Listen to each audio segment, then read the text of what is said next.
ನಮಸ್ಕಾರ. ಮುಖ್ಯಾಂಶಗಳು. ಗ್ರಾಹಕರ ಬೇಡಿಕೆಗೆ ಪೂರಕ ವಾತಾವರಣ ಕಲ್ಪಿಸಲು 73,000 ಕೋಟಿ ರೂಪಾಯಿ.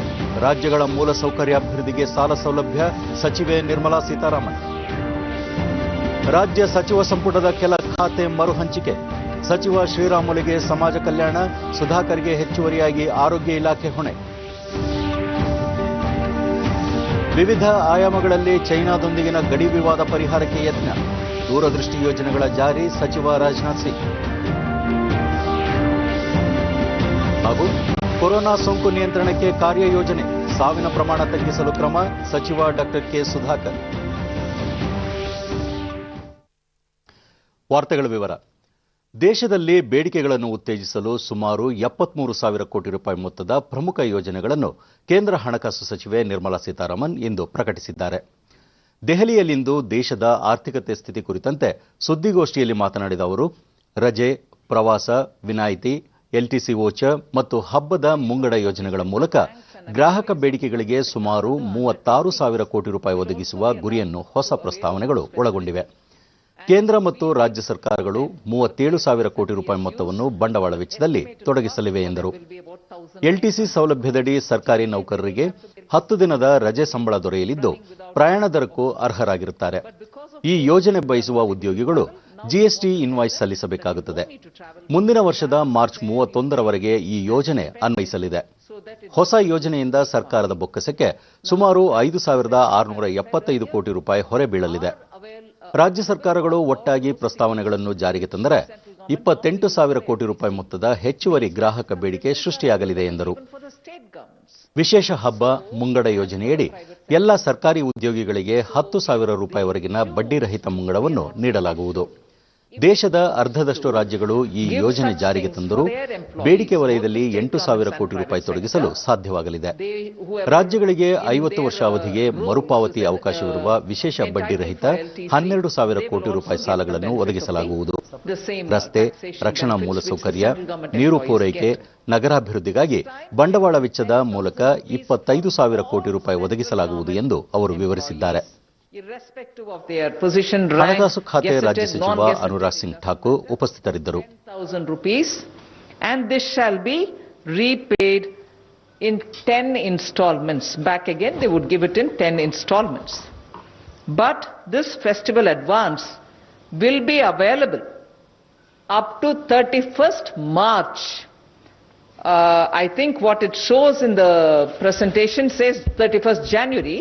No, it will be up to 31st March. And this will be given as a prepaid RuPay card. So a prepaid RuPay card will be given to them. It's an interest-free advance. You will be able to use it for any festival up to 31st March 2021. 31st March 2021. We estimate will be around 19,000 crores, and this is an approximation. And demand infusion, even if, let us say, just 50% of the states opt to give this facility, because even their state government employees do get LTC, for them if they give, we think that will bring in about 9,000 crores. Additional consumer demand generated as a result, we expect will be in the range of 28,000. If state governments also join into this, there shall be another 8,000 crores which can come in. But even if I don't make an allowance for all the state government and all the employees and only take 50% of them, about 4,000 crores is what I expect if state governments also go into the scheme. As a result, we will be able to have additional consumer demand generated to about 8,000 crores of rupees. So this, in fact, between these two, the leave travel concession and the leave encashment, which go as one of the package, and two is this festival advance, which we are resurrecting this time under the 7th Pay Commission, but this Pay Commission did not make a provision for it, but we are now creating it as a one-time offer and making it available for all government employees, not just for the non-gazetted ones.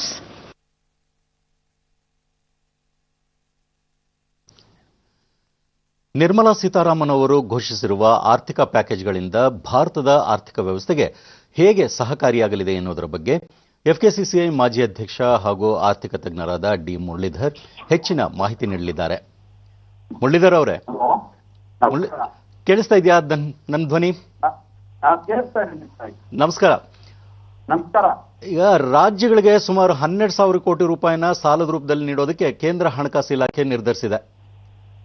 ಇದು ಆರ್ಥಿಕ ಚಟುವಟಿಕೆಗೆ ಯಾವ ರೀತಿ ಪೂರಕ ವಾತಾವರಣ ಕಲ್ಪಿಸಲಿದೆ? ಕೋಟಿ ಪೂರ್ತಿ ಭಾರತ ದೇಶಕ್ಕೆ ಒಂದು ಸಣ್ಣ ಅಂತಾನೆ ಹೇಳ್ಬೋದು. ಆದ್ರೂ ಇದ್ರ ಬಗ್ಗೆ ನಾವು ಏನು ಯೋಚನೆ ಮಾಡ್ಬೇಕಂದ್ರೆ, ಸರ್ಕಾರಕ್ಕೆ ಇವಾಗ ಕೋವಿಡ್ ಬರುತ್ತೆ, ತೆರಿಗೆ ಕಡಿಮೆ ಆಗಿದೆ. ಆಗಿತ್ತು ನಮ್ಮ ಕೇಂದ್ರ ಸರ್ಕಾರ ಎಕನಾಮಿಕ್ ಆಕ್ಟಿವಿಟಿ ಸ್ವಲ್ಪ ಡಿಸ್ಟರ್ಬ್ ಮಾಡಬೇಕು ಅನ್ನೋ ಇದರಲ್ಲಿ ಯೂನಿಯನ್ 12,000 ಕೋಟಿ ಒಂದು ಲೋನ್ ತರ ಕೊಡ್ತಾ ಇದ್ದಾರೆ. ನೀವು ಇದನ್ನ ಇಟ್ಕೊಂಡು 50% ಮೇಲೆ ಆದ್ಮೇಲೆ ಕೊಡಿ ಪರವಾಗಿಲ್ಲ ನಮ್ಗೆ ಅಂತ. ಅದರಿಂದ ಇದು ಖಂಡಿತವಾಗಿ ಒಂದು ಎಕನಾಮಿಕ್ ಆಕ್ಟಿವಿಟಿಯನ್ನ ಟ್ರಿಗರ್ ಮಾಡುತ್ತೆ. ದೊಡ್ಡ ಇಂಪ್ಯಾಕ್ಟ್ ಜಾಸ್ತಿ ಇರೋದಿಲ್ಲ. ಆದ್ರೂ ಸ್ಟೇಟ್ಸ್ ಇವಾಗ ದುಡ್ಡು ಕಡಿಮೆ ಇದೆ, ಬಿಕಾಸ್ ಆಫ್ ಕೋವಿಡ್ ಪ್ರಾಬ್ಲಮ್ ಅವರು ರಿಸೋರ್ಸಸ್ ಕಡಿಮೆ ಆಗಿದೆ. ಎಷ್ಟು ದುಡ್ಡು ಸೆಂಟ್ರಲ್ ಗವರ್ಮೆಂಟ್ ಇದೆ ಅದು ಕ್ಯಾಪಿಟಲ್ಗೆ ನೀವು ಯೂಸ್ ಮಾಡಬೇಕು ಅಂತ ಹೇಳಿದ್ದಾರೆ. ಅದರಿಂದ ಖಂಡಿತವಾಗಿ ಇದು ಎಕನಾಮಿಕ್ ಆಕ್ಟಿವಿಟಿ ಟ್ರಿಗರ್ ಆಗುತ್ತೆ. ಕ್ಯಾಪಿಟಲ್ ಎಕ್ಸ್ಪೆಂಡಿಚರ್ ಮಾಡೋದ್ರಿಂದ ಬೇರೆ ತುಂಬಾ ಒಳ್ಳೆದಾಗುತ್ತೆ. ಅದು ಈಗ ಆರ್ಥಿಕ ಚಟುವಟಿಕೆಯಲ್ಲಿ ಬೇಡಿಕೆ ಹೆಚ್ಚಳ ಕ್ರಮಗಳನ್ನ ಕೈಗೊಂಡಿದ್ದಾರೆ. ಇದರಿಂದ ಸಾಮಾನ್ಯ ಜನರ ಮೇಲೆ ಹೇಗೆ ಪರಿಣಾಮ ಬೀರುತ್ತೆ? ಇದು ನೋಡಿ, ಯಾವ ಆರ್ಥಿಕ ಚಟುವಟಿಕೆಯಲ್ಲೂ ಆಕ್ಟಿವಿಟಿ ಜಾಸ್ತಿ ಆದರೆ ಒಂದು ಟ್ರಿಕಲ್ ಡೌನ್ ಇರುತ್ತೆ. ಅದು ಈ 12,000 ಕೋಟಿ ಇವಾಗ ಕ್ಯಾಶ್ ಹೋಲ್ಸರು, ಆಮೇಲೆ ಅಡ್ವಾನ್ಸ್ ಕೊಡ್ತಾ ಇದ್ದಾರೆ ಗವರ್ಮೆಂಟ್ ಸರ್ಕಾರ ಎಂಪ್ಲಾಯೀಸ್. ಇವೆಲ್ಲರೂ ಒಂದು ರೀತಿ ಎಕನಾಮಿಕ್ ಆಕ್ಟಿವಿಟಿ ಟ್ರಿಗರ್ ಮಾಡುತ್ತೆ. ಅದರಿಂದ ಮಲ್ಟಿಪ್ಲೈಯರ್ ಎಫೆಕ್ಟ್ ಅಂತ ಇದೆ ಒಂದು ಎಕನಾಮಿಕ್ಸ್. ಒಬ್ಬರು ಅದನ್ನು ಖರ್ಚು ಮಾಡುತ್ತೆ, ಅದಕ್ಕೆ ಇನ್ನೊಬ್ಬರಿಗೆ ಅದು ಇನ್ಕಮ್ ಆಗುತ್ತೆ. ಅವ್ರಿಗಿಂತ ಖರ್ಚು ಮಾಡುತ್ತೆ, ಅದು ಇನ್ನೊಬ್ಬರಿಗೆ ಇನ್ಕಮ್ ಆಗುತ್ತೆ. ಅದರಿಂದ ಇವಾಗ ಒಳ್ಳೇದಾಗುತ್ತೆ. ಇವಾಗ ನಾವು ನೋಡ್ಬೇಕಾಗಿರೋದು ಏನಪ್ಪ ಅಂದ್ರೆ, ಹೋದ 5 ತಿಂಗಳಲ್ಲಿ ಬ್ಯಾಂಕ್ ಅಲ್ಲಿ 5 ಲಕ್ಷ ಕೋಟಿ ರೂಪಾಯಿ ಡಿಪಾಸಿಟ್ ಜಾಸ್ತಿ ಆಗಿದೆ. ಆಮೇಲೆ 1.5 ಲಕ್ಷ ಕೋಟಿ ರೂಪಾಯಿನ ಲೋನ್ ಕಡಿಮೆ ಆಗಿದೆ. ಅಂದ್ರೆ ಬ್ಯಾಂಕ್ ಅಲ್ಲಿ ಹೋದ 5 ತಿಂಗಳಲ್ಲಿ 7 ಲಕ್ಷ ಕೋಟಿ ರೂಪಾಯಿಗಳ ದುಡ್ಡು ಜಾಸ್ತಿ ಸೇರ್ಬಿಟ್ಟಿದೆ ಬ್ಯಾಂಕ್ಗಳಲ್ಲಿ. ಯಾರು ತಗೊಳ್ತಾ ಇಲ್ಲ. ಅದು ಅಂದ್ರೆ ಏನು, ನಮ್ಮ ಎಲ್ರಿಗೂ ಪ್ರಜೆಗಳಿಗೆ ಸ್ವಲ್ಪ ಸೇವಿಂಗ್ ಮಾಡಬೇಕು. ಕೋವಿಡ್ ಅಲ್ಲಿ ಏನ್ ತೊಂದರೆ ಬರುತ್ತೋ, ಮುಂದೆ ಹೋಗಿ ಏನಾಗುತ್ತೆ ಅಂತ ಒಂದು ಮನಸ್ಸಲ್ಲಿ ಒಂದು ಪ್ರಾಬ್ಲಮ್ ಇದೆ, ಭಯ ಇದೆ ಅವರಿಗೆ. ಅದರಿಂದ ಅವರು ಎಷ್ಟು ದುಡ್ಡು ಕೈಯಲ್ಲಿ ಬಂದ್ರು ಅದನ್ನ ಸೇವ್ ಮಾಡಿ ನೋಡ್ತಾ ಇದ್ದಾರೆ. ಇವಾಗ ಬ್ಯಾಂಕಿಂಗ್ ಸಿಸ್ಟಮ್ ಅಲ್ಲಿ ರಿವರ್ಸ್ ರಿಪೋರ್ಟ್ ಅಂತ ಒಂದಿದೆ. ಅಂದ್ರೆ ಬ್ಯಾಂಕ್ಗಳಲ್ಲಿ ಯಾವಾಗ ದುಡ್ಡು ಆಗುತ್ತೋ ಅವರು ಅದು ಸಾಲ ಆಗಿದ್ರೆ ಅದು ರಿಸರ್ವ್ ಬ್ಯಾಂಕ್ ಅವರು ಕೊಡ್ಬೋದು, ಪಾಸ್ ಮಾಡ್ಬೋದು. ಅದಕ್ಕೆ ಅವ್ರಿಗೆ ಬರೀ ಒಂದು 3.5% ಇಂಟ್ರೆಸ್ಟ್ ಕೊಡ್ತಾರೆ. ಇವಾಗ ಇರೋ ಪರಿಸ್ಥಿತಿ ಆಗಿದೆಯಪ್ಪ ಅಂದ್ರೆ 7 ಲಕ್ಷ ಕೋಟಿ ರೂಪಾಯಿವರೆಗೂ ನಮ್ಮ ರಿಸರ್ವ್ ಬ್ಯಾಂಕ್ಗಳು ದುಡ್ಡು ಪಾಸ್ ಮಾಡಿದೆ. ಅದೇ ಅವ್ರಿಗೆ ಅದನ್ನ ಲೋನ್ ಕೊಟ್ಟು 8%ಗೋ 9%ಗೋ ಇಂಟ್ರೆಸ್ಟ್ ಕೊಡಬೇಕಾದ್ರೆ ಅವ್ರು ಮಾಡ್ತಾರೆ. ಅದರಿಂದ ಎಕನಾಮಿಕ್ ಆಕ್ಟಿವಿಟಿನೇ ಸ್ವಲ್ಪ ಕಡಿಮೆ ಆಗಿದೆ. ಇದನ್ನ ಮನಸ್ಸಲ್ಲಿ ಇಟ್ಕೊಂಡು ನಿರ್ಮಲಾ ಸೀತಾರಾಮನ್ ಅವರು ಯಾವ್ದಾದ್ರೂ ಸರಿ ನಮ್ಮ ಪ್ರಜೆಗಳು ಖರ್ಚು ಮಾಡಬೇಕು, ಎಕನಾಮಿಕ್ ಆಕ್ಟಿವಿಟಿ ಮಾಡಬೇಕು ಅಂತ ಈ ಒಂದು 65,000 70,000 ಕೋಟಿ ಅವರು ಜೋಬಲ್ಲಿ ಹೋದ್ರೆ ಅವ್ರು ಖರ್ಚು ಮಾಡ್ತಾರೆ ಅನ್ನೋ ಒಂದು ಉದ್ದೇಶದಲ್ಲಿ ಈ ಒಂದು ನಿರ್ಧಾರ ತಗೊಳ್ತಾರೆ. ತಮ್ಮೆಲ್ಲ ಮಾಹಿತಿಗೆ ಧನ್ಯವಾದಗಳು ಮುರಳೀಧರ್ ಅವರ. Thank you very much. ನಾಡಹಬ್ಬ ಮೈಸೂರು ದಸರಾಕ್ಕೆ ಜಿಲ್ಲಾಡಳಿತ ವತಿಯಿಂದ ಮುಖ್ಯಮಂತ್ರಿಗಳಿಗೆ ಇಂದು ಅಧಿಕೃತವಾಗಿ ಆಹ್ವಾನ ಪತ್ರಿಕೆಯನ್ನು ನೀಡಲಾಯಿತು. ಈ ಸಂದರ್ಭದಲ್ಲಿ ಉಪಮುಖ್ಯಮಂತ್ರಿ ಗೋವಿಂದ ಕಾರಜೋಳ, ಮೈಸೂರು ಜಿಲ್ಲಾ ಉಸ್ತುವಾರಿ ಸಚಿವ ಎಸ್.ಟಿ. ಸೋಮಶೇಖರ್, ಶಾಸಕ ರಾಮದಾಸ್ ಸೇರಿದಂತೆ ಮತ್ತಿತರರು ಉಪಸ್ಥಿತರಿದ್ದರು. ಬಳಿಕ ಈ ಬಾರಿಯ ದಸರಾ ಮಹೋತ್ಸವ ಉದ್ಘಾಟಿಸಲಿರುವ ಜಯದೇವ ಹೃದ್ರೋಗ ಆಸ್ಪತ್ರೆಯ ನಿರ್ದೇಶಕ ಡಾಕ್ಟರ್ ಸಿಎನ್ ಮಂಜುನಾಥ್ ಅವರನ್ನು ದಸರಾ ಸಮಿತಿ ಸದಸ್ಯರು ಭೇಟಿ ಮಾಡಿ ಅಧಿಕೃತ ಆಹ್ವಾನ ನೀಡಿದರು.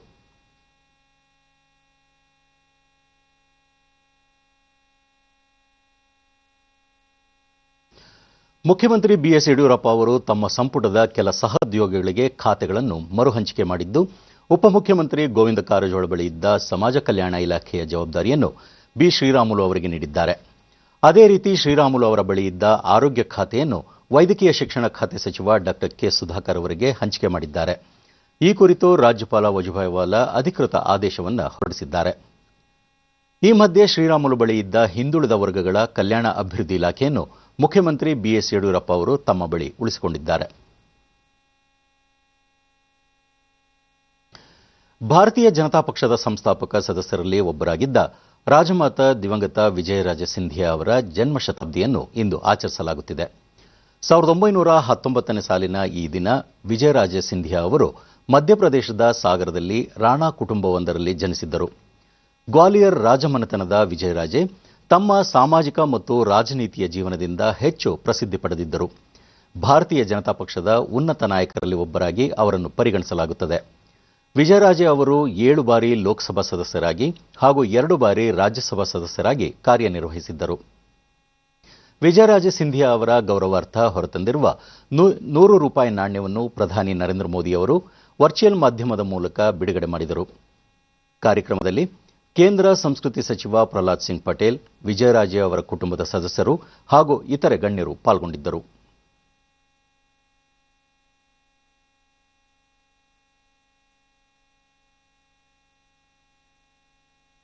ಪ್ರಧಾನಿ ನರೇಂದ್ರ ಮೋದಿ ರಾಜಮಾತೆ ವಿಜಯರಾಜೆ ಸಿಂಧಿಯಾ ಸರಳತೆ, ಮಮಕಾರಕ್ಕೆ ಪ್ರತಿರೂಪವಾಗಿದ್ದರು.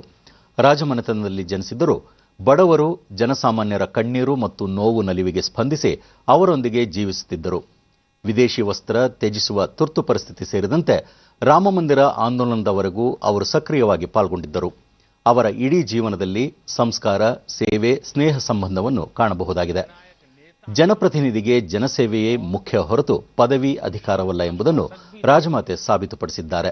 ಅವರು ಜನಸೇವೆಗಾಗಿ ಅನೇಕ ಉನ್ನತ ಸ್ಥಾನಗಳನ್ನು ತಿರಸ್ಕರಿಸಿದ್ದರು ಎಂದರು. ದೇಶದ ಏಕತೆ ಮತ್ತು ಅಖಂಡತೆಗಾಗಿ ಕಾಶ್ಮೀರದಲ್ಲಿ ಸಂವಿಧಾನದ 370ನೇ ವಿಧಿ ರದ್ದುಪಡಿಸುವ ಕನಸನ್ನು ರಾಜಮಾತೆ ಹೊಂದಿದ್ದರು. ಇದೀಗ ಆ ಕನಸು ಈಡೇರುವುದಲ್ಲದೆ ರಾಮಮಂದಿರ ನಿರ್ಮಾಣವೂ ಆಗುತ್ತಿದೆ ಎಂದು ಅವರು ಹೇಳಿದ್ದಾರೆ. राम मंदिर को समर्पित कर दिया था उन्होंने. वो सारी चीजें मैंने अपनी आंखों से देखी थी. साथियों, राजमाता विजयाराजे सिंधिया जी के सपनों को पूरा करने के लिए हम सभी को मिलकर इसी गति से आगे बढ़ना है. सशक्त, सुरक्षित, समृद्ध भारत उनका सपना था. उनके इस सपनों को हम आत्मनिर्भर भारत की सफलता से पूरा करेंगे. ಈ ಮಧ್ಯೆ ಕರ್ನಾಟಕದಿಂದ ಮುಖ್ಯಮಂತ್ರಿ ಬಿಎಸ್ ಯಡಿಯೂರಪ್ಪ ಸೇರಿದಂತೆ ಹಲವು ಗಣ್ಯರು ವಿಡಿಯೋ ಕಾನ್ಫರೆನ್ಸ್ ಮೂಲಕ ಕಾರ್ಯಕ್ರಮದಲ್ಲಿ ಭಾಗಿಯಾಗಿದ್ದರು.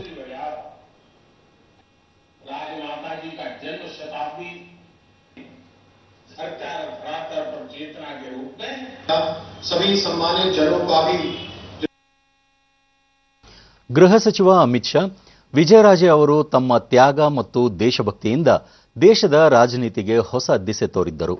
ಅವರ ಸಮರ್ಪಣಾ ಮನೋಭಾವ ವಂದನೀಯ. ವಿಚಾರ ಮತ್ತು ಸಿದ್ಧಾಂತದ ಅದ್ವಿತೀಯ ಪ್ರತಿರೂಪದಂತಿದ್ದ ವಿಜಯರಾಜೆ ಅವರಿಗೆ ಅಂತಿಮ ನಮನ ಸಲ್ಲಿಸುತ್ತೇನೆ ಎಂದು ಟ್ವೀಟ್ ಸಂದೇಶದಲ್ಲಿ ತಿಳಿಸಿದ್ದಾರೆ.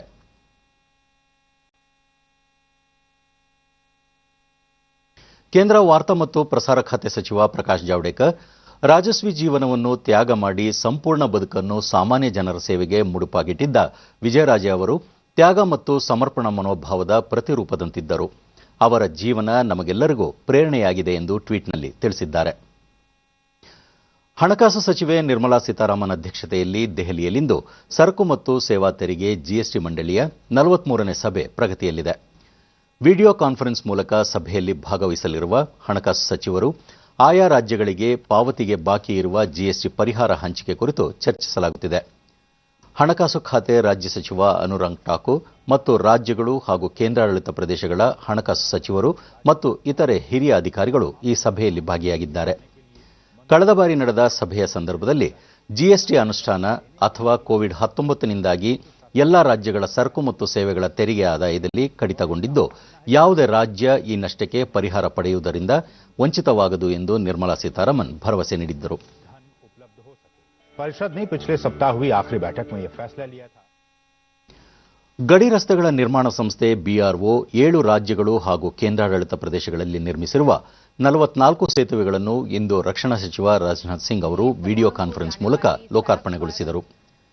ಜಮ್ಮು ಕಾಶ್ಮೀರದಲ್ಲಿ 10, ಲದ್ದಾಖ್ನಲ್ಲಿ 8, ಹಿಮಾಚಲ ಪ್ರದೇಶದಲ್ಲಿ 2, ಪಂಜಾಬ್ನಲ್ಲಿ 4, ಉತ್ತರಾಖಂಡ್ನಲ್ಲಿ 8, ಅರುಣಾಚಲ ಪ್ರದೇಶದಲ್ಲಿ 8 ಹಾಗೂ ಸಿಕ್ಕಿಂನಲ್ಲಿ 4 ಸೇತುವೆಗಳನ್ನು ಬಿಆರ್ಒ ನಿರ್ಮಿಸಿದೆ. ತವಾಂಗ್ಗೆ ಸಂಪರ್ಕ ಕಲ್ಪಿಸುವ ನೆಚಿಪು ಪ್ರದೇಶದ ಸುರಂಗ ಮಾರ್ಗ ನಿರ್ಮಾಣಕ್ಕೂ ಸಚಿವರು ಇದೇ ವೇಳೆ ಶಿಲಾನ್ಯಾಸ ನೆರವೇರಿಸಿದರು.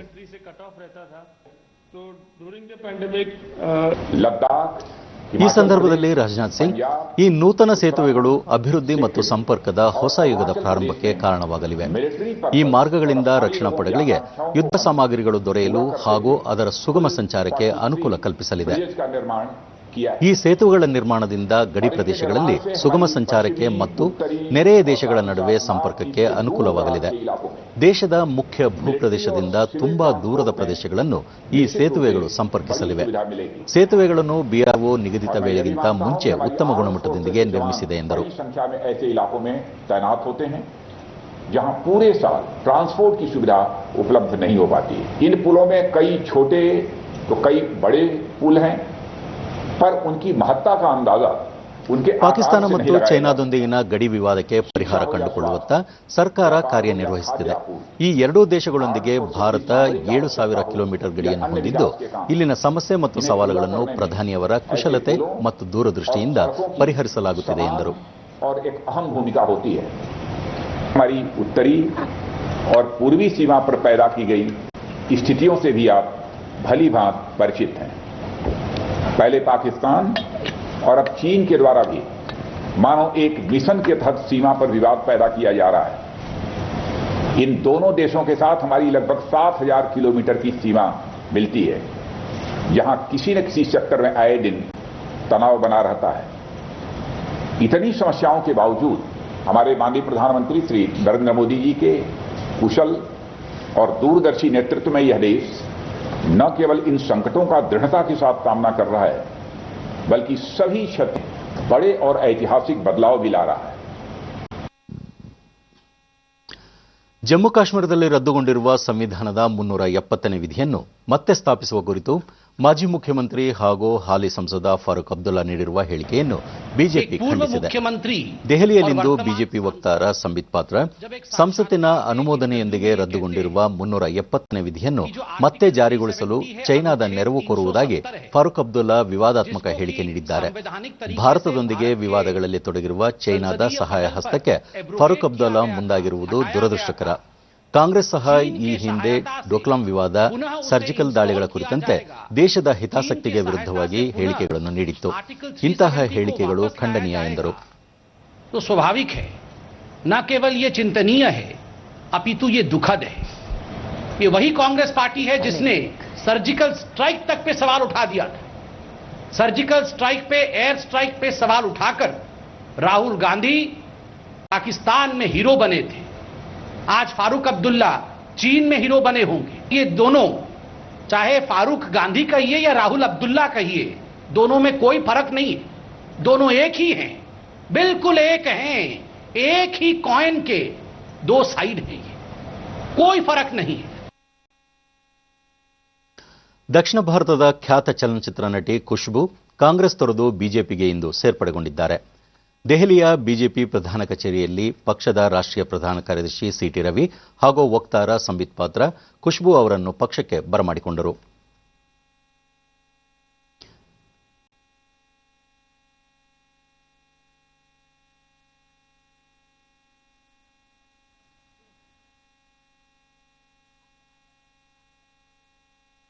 ಖುಷ್ಬೂ ಅವರನ್ನು ಪಕ್ಷಕ್ಕೆ ಸ್ವಾಗತಿಸಿದ ಸಿಟಿ ರವಿ, ಜನಪ್ರಿಯ ನಟಿ ಖುಷ್ಬೂ ಅವರು ಪಕ್ಷಕ್ಕೆ ಸೇರ್ಪಡೆಯಾಗಿರುವುದರಿಂದ ತಮಿಳುನಾಡಿನಲ್ಲಿ ಪಕ್ಷ ಮತ್ತಷ್ಟು ಬಲಿಷ್ಠವಾಗಲಿದೆ ಎಂದರು. More strengthen the national interest and strengthen the Tamil pride also. ನಟಿ ಖುಷ್ಬೂ ಪಕ್ಷ ವಹಿಸುವ ಯಾವುದೇ ಜವಾಬ್ದಾರಿಯನ್ನು ಸಮರ್ಥವಾಗಿ ನಿರ್ವಹಿಸುತ್ತೇನೆ. ಪಕ್ಷದಲ್ಲಿ ಸಾಮಾನ್ಯ ಕಾರ್ಯಕರ್ತೆಯಾಗಿ ತಮಿಳುನಾಡಿನ ಮುಂದಿನ ವಿಧಾನಸಭೆ ಚುನಾವಣೆಯಲ್ಲಿ ಬಿಜೆಪಿ ಗೆಲುವಿಗೆ ಶ್ರಮಿಸುತ್ತೇನೆ. ನರೇಂದ್ರ ಮೋದಿ ಅವರ ನಾಯಕತ್ವದಲ್ಲಿ ದೇಶ ಮಹತ್ತರ ಬದಲಾವಣೆ ಕಾಣುತ್ತಿದೆ ಎಂದರು. And I'll do my best to make sure that my state, Tamil Nadu, sees victory in the upcoming elections in Tamil Nadu. And I am here as the millions of people of this country who have great hopes on Bharatiya Janata Party under the esteemed leadership of our Honorable Prime Minister Narendra Modi ji, that I will work like any other Kadar, any other worker, to the best of my abilities. Mysuru ಜಿಲ್ಲೆಯಲ್ಲಿ corona ಸೋಂಕು ಹೆಚ್ಚಳವಾಗುತ್ತಿರುವ ಹಿನ್ನೆಲೆಯಲ್ಲಿ ಅದರ ನಿಯಂತ್ರಣಕ್ಕೆ ಕೈಗೊಳ್ಳಬೇಕಾದ ಕ್ರಮಗಳ ಕುರಿತು ವೈದ್ಯಕೀಯ ಶಿಕ್ಷಣ ಮತ್ತು ಆರೋಗ್ಯ ಸಚಿವ ಡಾ ಕೆ ಸುಧಾಕರ್ ಮೈಸೂರಿನಲ್ಲಿಂದು ಅಧಿಕಾರಿಗಳೊಂದಿಗೆ ಸಭೆ ನಡೆಸಿದರು.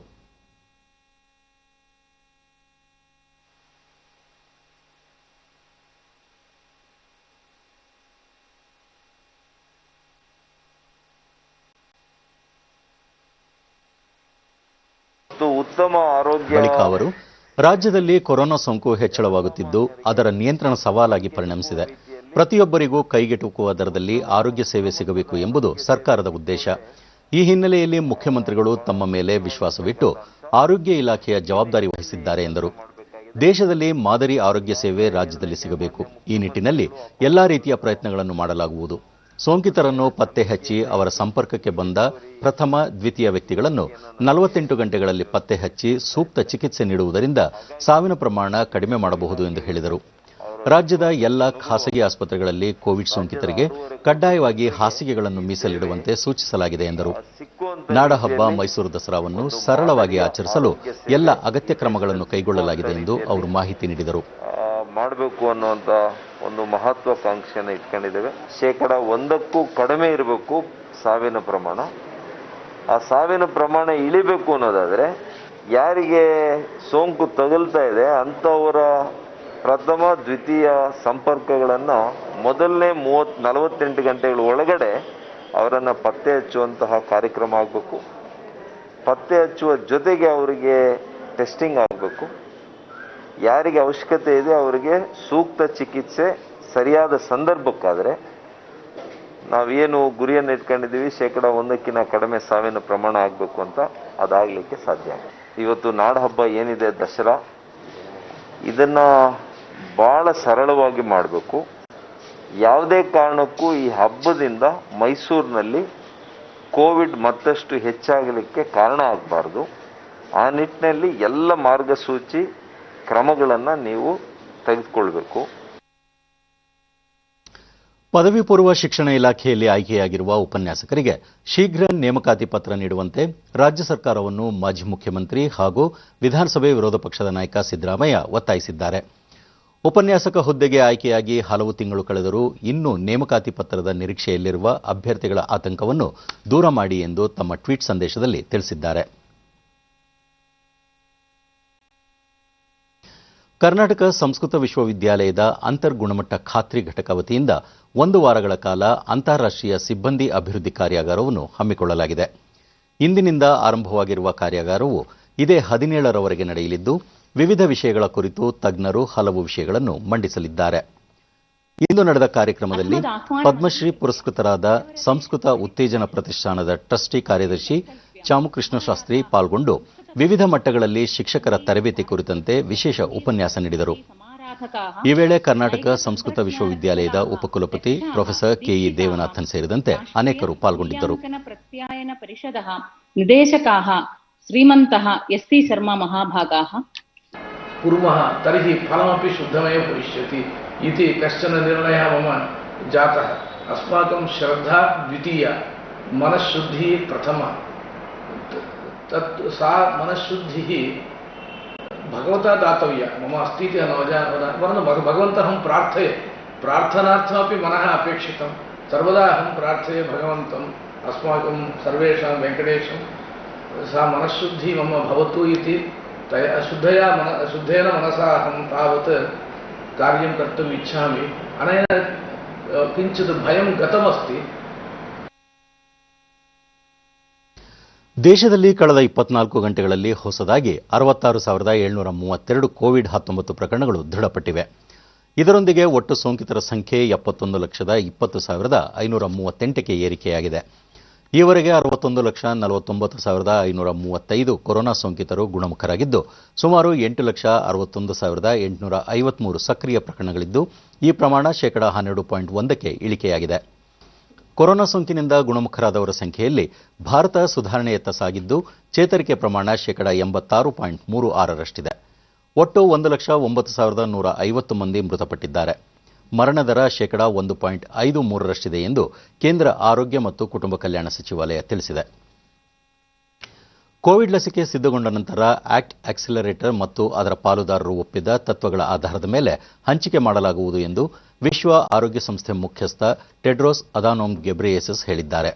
ಸುರಕ್ಷಿತ ಮತ್ತು ಪರಿಣಾಮಕಾರಿ ಕೋವಿಡ್ ಲಸಿಕೆಗಳು ಒಮ್ಮೆ ಸಿದ್ಧಗೊಳ್ಳುತ್ತಿದ್ದಂತೆಯೇ ಆದ್ಯತೆಯನುಸಾರ ಪೂರೈಕೆ ಮಾಡಲಾಗುವುದು. ಅಗತ್ಯವಿರುವ ಹಾಗೂ ದುರ್ಬಲ ವ್ಯಕ್ತಿಗಳನ್ನು ಮೊದಲು ರಕ್ಷಿಸಲಾಗುವುದು. ಲಸಿಕೆಯನ್ನು ಸೂಕ್ತ ರೀತಿಯಲ್ಲಿ ವಿತರಣೆ ಮಾಡಲಾಗುವುದು ಎಂದು ತಿಳಿಸಿದ್ದಾರೆ. ಜಾಗತಿಕವಾಗಿ ಯುರೋಪ್ ಮತ್ತು ಆಫ್ರಿಕಾದ ಶೇಕಡಾ 90ಕ್ಕಿಂತಲೂ ಹೆಚ್ಚಿನ ಜನಸಂಖ್ಯೆಯನ್ನು ಪ್ರತಿನಿಧಿಸುವ 170ಕ್ಕೂ ಹೆಚ್ಚು ದೇಶಗಳು ಇಲ್ಲಿಯವರೆಗೆ ಕೋವ್ಯಾಕ್ಸ್ ಸೌಲಭ್ಯ ಪಡೆದುಕೊಳ್ಳಲು ಸೇರ್ಪಡೆಯಾಗಿವೆ ಎಂದು ವಿಶ್ವ ಆರೋಗ್ಯ ಸಂಸ್ಥೆ ಮುಖ್ಯಸ್ಥರು ತಿಳಿಸಿದರು.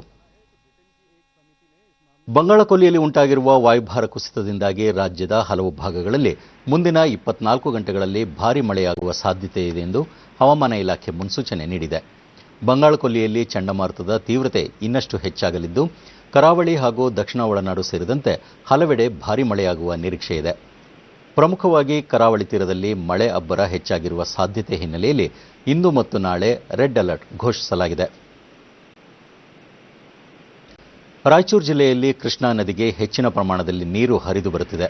ಕೃಷ್ಣಾ ನದಿ ವ್ಯಾಪ್ತಿಯಲ್ಲಿ ಕಳೆದ ಕೆಲವು ದಿನಗಳಿಂದ ಸುರಿಯುತ್ತಿರುವ ಮಳೆಯಿಂದಾಗಿ ಯಾದಗಿರಿ ಜಿಲ್ಲೆಯ ನಾರಾಯಣಪುರ ಜಲಾಶಯಕ್ಕೆ 80,000 ಕ್ಯೂಸೆಕ್ ನೀರು ಹರಿದು ಬರುತ್ತಿದ್ದು, ಜಲಾಶಯದಿಂದ 1.16 ಲಕ್ಷ ಕ್ಯೂಸೆಕ್ ನೀರನ್ನು ಹೊರಬಿಡಲಾಗಿದೆ.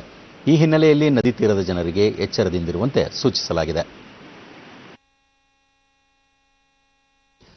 ಬಹುಭಾಷಾ ಸಂಗೀತ ನಿರ್ದೇಶಕ ರಾಜನ್ ನಿನ್ನೆ ಅನಾರೋಗ್ಯದಿಂದ ವಿಧಿವಶರಾಗಿದ್ದಾರೆ. ಅವರಿಗೆ 87 ವರ್ಷ ವಯಸ್ಸಾಗಿತ್ತು. ಸಹೋದರ ನಾಗೇಂದ್ರಪ್ಪ ಹೆಸರಿನೊಂದಿಗೆ ತಮ್ಮ ಹೆಸರನ್ನು ಸೇರಿಸಿಕೊಂಡು ರಾಜನ್ ನಾಗೇಂದ್ರ ಎಂದೇ ಪ್ರಸಿದ್ಧಿ ಹೊಂದಿದ್ದ ಇವರು ಕನ್ನಡ ಭಾಷೆಯ 200ಕ್ಕೂ ಅಧಿಕ ಸಿನಿಮಾಗಳಿಗೆ ಸಂಗೀತ ನಿರ್ದೇಶನ ನೀಡಿದ್ದಾರೆ. ತಮಿಳು, ಹಿಂದಿ, ಮಲಯಾಳಂ, ತುಳು ಸೇರಿ ಸುಮಾರು 375ಕ್ಕೂ ಹೆಚ್ಚು ಸಿನಿಮಾಗಳಿಗೆ ಸಂಗೀತ ನಿರ್ದೇಶಿಸಿದ್ದಾರೆ. ಶ್ರೀಲಂಕಾದ ಸಿಂಹಳಯ ಸಿನಿಮಾಗಳಿಗೂ ಸಂಗೀತ ನಿರ್ದೇಶಿಸಿರುವುದು ಸಂಗೀತ ಲೋಕದಲ್ಲಿ ಇವರ ಮತ್ತೊಂದು ಸಾಧನೆ.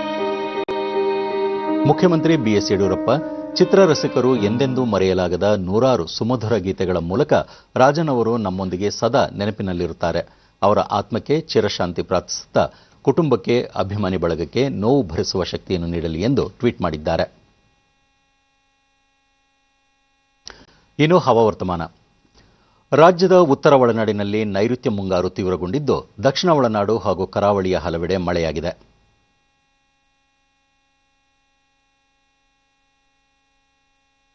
ಹುಕ್ಕೇರಿಯಲ್ಲಿ ಅತಿ ಹೆಚ್ಚು 13 ಸೆಂಟಿಮೀಟರ್ ಮಳೆಯಾಗಿದೆ.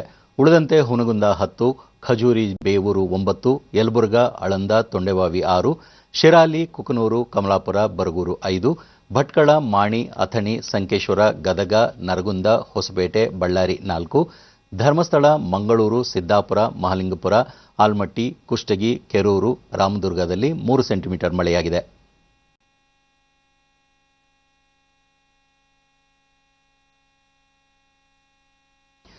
ಶಿರಾಲಿಯಲ್ಲಿ ಅತಿ ಹೆಚ್ಚು 31.2 ಡಿಗ್ರಿ ಸೆಲ್ಸಿಯಸ್, ಬೆಳಗಾವಿಯಲ್ಲಿ 19.6 ಡಿಗ್ರಿ ಸೆಲ್ಸಿಯಸ್ ತಾಪಮಾನ ದಾಖಲಾಗಿದೆ. ಮುನ್ಸೂಚನೆಯಂತೆ ಮುಂದಿನ 24 ಗಂಟೆಗಳ ಅವಧಿಯಲ್ಲಿ ರಾಜ್ಯಾದ್ಯಂತ ಮಳೆಯಾಗುವ ಸಾಧ್ಯತೆ. ಕರಾವಳಿ ತೀರ ಪ್ರದೇಶದಲ್ಲಿ ಗಂಟೆಗೆ 40ರಿಂದ 50 ಕಿಲೋಮೀಟರ್ ವೇಗದಲ್ಲಿ ಮೇಲ್ಮೈ ಗಾಳಿ ಬೀಸಲಿದ್ದು, ಮೀನುಗಾರರು ಸಮುದ್ರಕ್ಕಿಳಿಯದಂತೆ ಎಚ್ಚರಿಕೆ ನೀಡಲಾಗಿದೆ. ಬೆಂಗಳೂರಿನಲ್ಲಿ ಸಾಮಾನ್ಯವಾಗಿ ಮೋಡ ಕವಿದ ವಾತಾವರಣ, ಹಗುರ ಮಳೆ ಸಾಧ್ಯತೆ. ಗರಿಷ್ಠ ತಾಪಮಾನ 26 ಹಾಗೂ ಕನಿಷ್ಠ 20 ಡಿಗ್ರಿ ಸೆಲ್ಸಿಯಸ್ ದಾಖಲು ಸಂಭವ. ಕೊನೆಯಲ್ಲಿ ಮತ್ತೊಮ್ಮೆ ಮುಖ್ಯಾಂಶಗಳು.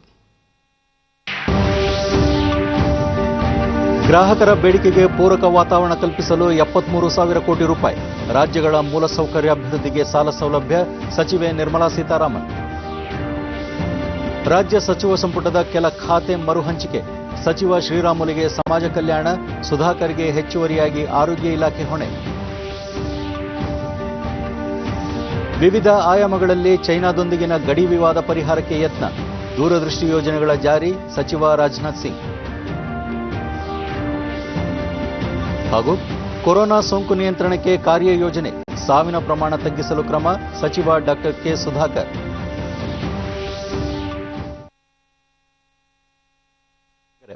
ತಪ್ಪದೇ ಮಾಸ್ಕ್ ಧರಿಸಿ. ನೀವು ಸುರಕ್ಷಿತವಾಗಿರುವುದರೊಂದಿಗೆ ನಿಮ್ಮವರನ್ನು ಸುರಕ್ಷಿತವಾಗಿರಿಸಿ. ಸರಿಯಾದ ಕ್ರಮದಲ್ಲಿ ಮುಖಗವಸು ತಪ್ಪದೇ ಧರಿಸಿ. ನಮ್ಮ ಮುಂದಿನ ವಾರ್ತಾ ಪ್ರಸಾರ ರಾತ್ರಿ 9 ಗಂಟೆಗೆ ಡಿಡಿ ಚಂದನದಲ್ಲಿ. ನಮಸ್ಕಾರ.